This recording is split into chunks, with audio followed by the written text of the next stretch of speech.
ሰላም ሰላም ናይዛ ቻናል ቤተሰብ ዝኾንኩም ከመይ ኣለኹም ብዘለኹም ሰላምኩም ይብዝሐለይ እሽምባር ንዘ ቻናል ህምዚ ልሙድ ሰብስክራይብ ነገርኩም ቤተሰብ ኩኑ ቤተሰብ ዘይኮንኩም ማለት እዩ ሎማዓንቲ ድማ ባዕዝዩ ኣዝዩ መሃሪ ዝኾነ መንፈሳዊ ዛንታ እየ ሒዘልኩም መፅእ ዘለኹ ናብ ኣከብለኩም ስለ ሓደ ገዳማዊ ፈላሲ ኣቦ ዛንታ ሓደ ኣቦ ገዳማዊ መነኒ ባህታዊ ዝኾኑ ፈላሲ ኣብ ኩሉ ኣገልግሎቶም ዝተመስገኑ ቁኑዕን ንጹህን ቅዱስን ዝኾኑ ኣቦ ኣብ ኣገልግሎቶም እናሃለዉ ተመስጦ መጾም እሞ ብሓሳብ ሰማያዊ ናብራ ኣብ ህይወቶም እንታይ ከም ዝሰርሑን ክመላለሶም ድማ ጀመረ። ኣብ ኣገልግሎት ቤተክርስትያን እናሃለዉ ሓደ ቃል ዝብልዎ ነበረ። ኣብ ግዜ ሰዓት ምቋም ይኹን ኣብ ስፍሓታት ነግህ ኪዳን ምብጻሕ ኣብ ቤተ መቕደስ ኣገልገልትን ቅዳሴ ነግህን ይኹን ወይ ድማ ሰርኪ ኣብ ጸሎት ኣብ ስግደት ኣብ ተልእኾ ቤተክርስትያን ምፍጻም ዝብልዎ ቃል ኣሎ።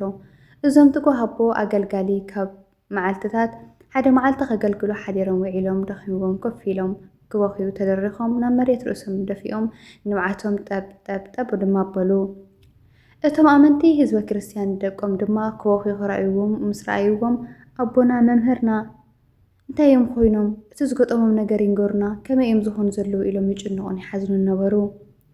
እቶም ዓብዪ መነኩሴ መምህር ዝኾኑ ኣቦ ዝብልዎ ነገር ኣለዎም። እቶም ምእመናን ከም ዝበሉ ጽግዒና ኣጸቢቕና ንስማዕ እዩ። ናይዞም ኣቦ ልቕሶ ወይ ድማ ብኽያት ጸሎቶም ከምዚ ዝብል ድማ ነበረ። ጎይታዬ ኣምላኸይ መድሓኒየ ኢየሱስ ክርስቶስ በጃኻ ምእንቲ ቅዱስ ስጋኻን ክቡር ደምካን ክበቅዕ ግበረኒ ንንስሐ ሞት ንኸበጽሕ ክነጽህ ግበረኒ ይብሉ ነይሮም።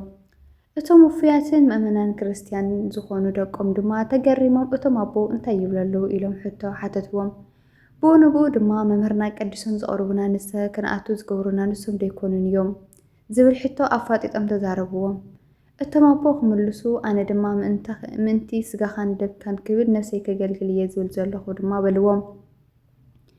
ኣቦናን መምህርናን ንነዊሕ እዋን እኳ እንተኣገልገሉ ምሂሮምናን መዒዶምናን ገሲፆምናን ንንስሐ በፂሖምናን ናብ ቅዱስ ስግኡን ክቡር ደሙን ክንበጽሕ ክንከብር ገይሮምና እዮም። ኣቦና ንኣምን ኢና ግን ከመይ ኢሎም ሕዚ ንቅዱስ ስጋኻን ክቡር ደምካን ነብቂዕኻን ይብለው ኢሎም ድማ ሓትትዎም። እቶም ኣቦ ድማ ፍቕሪ መስቀል ኢየሱስ ክርስቶስ ንሰብ ዘይኮነስ ንገዛእ ርእሰይ ከም ዝኣትወኒ ክርዳእኒ ኢሎም ተዛረቡ። እቲ ዘገልግሎ ኣገልግሎት እውን ፍቕሪ ስግኡን ደሙን ብፍቕሪ ዝቕበለላ መዓልቲ ሃበኒ እየ ዝብል ዘለኹ እዞም ደቀይ ነፍሰይ ይልምን ኣለኹ ኢሎም ድማ መለስሎም። እቶም ኣቦ ኣዕሩኽተይ መሓዙተይ ኣሓተይ ብዙሕ ተመሳሳሊ ዓይነት መንገዲ ህይወት ክርስትና ኣለዉ እዮም። ኣብ ኩሉ ከባቢ ዘሎ ሕብረተሰብ ክንምህር ክንምዕድ ክንግስጽ ክንሰርሕ ክንግደድ ኢና። ብዙሕ ዝዘርአ ሰብ ኣብ እዋን ቀውዒ ብዙሕ ፍረ ይረክብ እዩ እሞ ነቲ ነገልግሎ ኣገልግሎት ድማ እግዚኣብሔር ይቕበሎ እዩ። ኣገልግሎትና ከም ምዑዝ ዕጣን ይሽትት እዩ ዝብሉ ሕቶታት እውን ኣለዉ እዮም። ናብ ቤተ ክርስቲያን ጻዕዳ ተኸዲንካ ምኻድ ሙፃም ምስጋድ ምጽላይ ምቕዳስ ምዝማር ምስባኽ ምምጽዋት ሰብኣይ ይኹን ሰበይቲ ነጸላ ተኸዲንካ ምኻድ ግዴታ ይኹን ሕጊ ብዙሕ ክንገብሮ ኢና ንጽዕር። ንሕና ደቂ ሰባት ኢና እዚኦም ስለ ዘፍቀሩ ጎይታናን ኣምላኽናን መድሓኒናን ኢየሱስ ክርስቶስ ግና እቲ ፍቕሪ መዓዝ ኣብ ህይወትና ውሽጢ ኣትዩ ኣብ ልብና ሰፊሩ ብፍቕሩ ክንመላለስ ዝብል ዓብዪ ሕቶ ኣለኒ በሉ። እዞም ኣቦ ድማ ኣብ ግብሪ ንውዕሎ ደቂ ሰባት ኣብዚ ዓለም ንኽነብሩ ከለዉ ሓጢኣት ንኸይንሰርሕ ወይ ድማ ንኸይንፈጽም ዝተኸልከለ ነገር ንኸይንገብር ስለ ዝረኣይናን ክንቐፅዓን ንኽእል ኢና። ግና ፈጣሪ ዓለማት እግዚኣብሔር ኣምላክ ብሕማቕ ስራሕና ምግባርናን ምኽንያት ናብ ሲኦል ከይንኸይድ ከይደርብየና ስለ እንፈርሕ ሕማቕ ነገራት ንገድፍን ንጽየፍን ኢና። ብዛዕባ ፍቕሩ መስቀሉ ግና መዓዚና ነቲ ኩሉ ነገር ብፍቕሪ ዝኣተወና ሓጢኣት ክንገድፎ ኣለና ማለት እዩ። የዕርኽተይን መሓዙተይን ኣሕዋተይን ኣሓተይን እዞም ኣቦና ገዳማዊ መናኒ ከመይ ርኢናዮም? ትሕትንኦም ንፍቕሪ እግዚኣብሔር ዘለዎም ፍቕሪ ብዝግባእ ምሂሮምና ሰቢኾምና ኣለዉ ይመስለኒ። እናዘመርናን እናቐደስናን ኣለና ብፍቕሩ ክንነብር እግዚኣብሔር ይሓግዘና። ሓደ ሰባት ፈላሲ ሰብ ዘይመስሎም ብጣዕሚ ብዙሓት ሰባት ኣለዉ። ኣነ ንፈላሲ ተጻሪፈ ክፍኣት ቃላት ተናጊራ ግና ዝኾነ ነገር ክናገሩ ኣይከኣሉን ኣይመለሱልን ስቕ ኢሎም እዮም ዝብሉ ብዙሓት እዮም። ፈተና ንምፍታን ከይድኻ ኣመስግኖም ዝተፈላለዩ ናይ ምስጋና ቃላት ተናገሮም ይብልዎ ሕዚ እውን ኣይመለሱልን ይብሎም። በል ንስኻ እውን ንዓለም ዝሞትካ ሰብ ስለ ዝኾንካ ተጻሪፍካ ኣይትስምዐን ኣይትሕዘንን ኣመስጊንካ እውን ሓጎስ ኣይስማዓካ ንኽልቲኡ እዝኒ ኣይትሃብ ኢሎም ድማ መለሱሉ ይበሃል። እቲ መልእኽቲ ሰብ ከመስግኖ እንተለዎ ንኽንሕጎስ የብልናን ሰብ ክነመስግነና እንከሎ ክንሕጎስ የብልናን ክጸርፈና ከሎ እውን ክንሓዝን ኣይግባአናን እዩ። ንኽልቲኡ ማለት እውን ንምስጋናን ንጸርፍን እዝኒ ኣይንድህብ እቲ ዓብዪ ቁም ነገር ምክንያቱ ሰብ ኣመስኪኑ ዝውስኸልካ ጸጋ የለን ሰብ ጸሪፉ ድማ ዝቐንሰልካ ጸጋ የለን እሞ እቲ ዓብዪ ስራሕ ክቕንስ ክውስኽ ከኸብር ከዋርድ ዝኽእል ሓደ ሰማያዊ ልዑል እግዚኣብሔር ኣምላክ ጥራሕ እዩ። እሺ እምበኣር ክቡራት ተኸታተልቲ ቻናለይ ናይ ሎማዓንቲ ናይ ዞም ኣቦና ዛንታ እዚኣ ትመስል ማለት እዩ። ናይ እግዚኣብሔር ኣምላክ ፍቕሪ፣ ናይ እግዚኣብሔር ኣምላክ ምሕረት፣ ናይ እግዚኣብሔር ኣምላክ ሰላም ኣብ ልብና የሕድሮ ፈጣነ ማለት እዩ። ካብዞም ኣቦ ብዙሕ ነገር ተማሂርኩም ትኾን ትኽእሉ ኢኹም። እሶም ለእግዚኣብሔር ኣምላክ ብዙሕ ግዜ እናገልገልዎ ናሃለው ግን እቲ ናይ ፈጣሪ ወይ ድማ እቲ ናይ መድሃኒ ዓለም ናይ እዩ ጎይታና ኣምላኽና መድሓኒና ኢየሱስ ክርስቶስ ፍቕሪ ኣብ ልቦም ንኸሓድር ኣፀቢቖ ኣብ ልቦም ንኸሓድር እዮም ይጽልዩ ነይሮም ዘመቦ ማለት እዩ። ንሕና ኸስ ፍቕሪ እግዚኣብሔር ማዕረ ክንደይ እዩ ኣብ ልብና ብትኽክል ኩላና ደቂ ሰባት እግዚኣብሔር ማዕረ ክንደይ ትፈትዮ ተተቢልና ማዕረ እዚ ክንብል ኣይንኽእልን ኢና ግን ትፈትየ ሰብ መቸም እሱ ዘይደልየ ነገር ኣይትገብረንኻ ማለት ሓደ ተፍቅሮ ነገር ንዕኡ ክትረክብ ግዴታ ኢኻ ናቱ ሕጊ ተማላልእ ግን ንሕና ካብ ርእሰ ጀሚሩ ማለት እዩ መብዛሕትኤና ደቂ ሰባት ኣብዚ ዓለም ንነብር እግዚኣብሔር ማለት ማዕረ ክንደይ ተተኺልና ማዕረ እዚ ክንብል ኣይንኽእልን ኢና ምክንያቱ ንሕና ናይ እግዚኣብሔር ስላለኾና እና ለእግዚኣብሔር ማለት ፍቕሪና ክንገልፀላ ይከኣል እዩ ምክንያቱ እግዚኣብሔር ልዕሊ ኩሉ ነገር እዩ በቃ ንሕና ለባዕሉ ሲ ምቋምና ምህላውና ህላወና ለባዕሉ ብምሉእ ህላወና ሲ ናይ እግዚኣብሔር እዩ በቃ ብፍቓድ ፈጣሪ ኢና ንነብር ንሕና እምበር ዋላ ሓደ ኣብዚ መሬት ሓይሊ ዝበሃል ነገር የብልናይ ግን ዋላ ዳ ይኹን እምበይ ከም ደቂ ሰባት ያው ኩለና ደቂ ሰባት ድኹማት እንድና ማለት ወደቕቲ ኢና ተሳእቲ ኢና ግን ከምዚ ሓደ ሰብ ተፍቅሮ እንድሕር ኮንካ ኣብ ሰባት እኳ ተኸይድና ሲ ሕጉ ደፎማ እግዚኣብሔር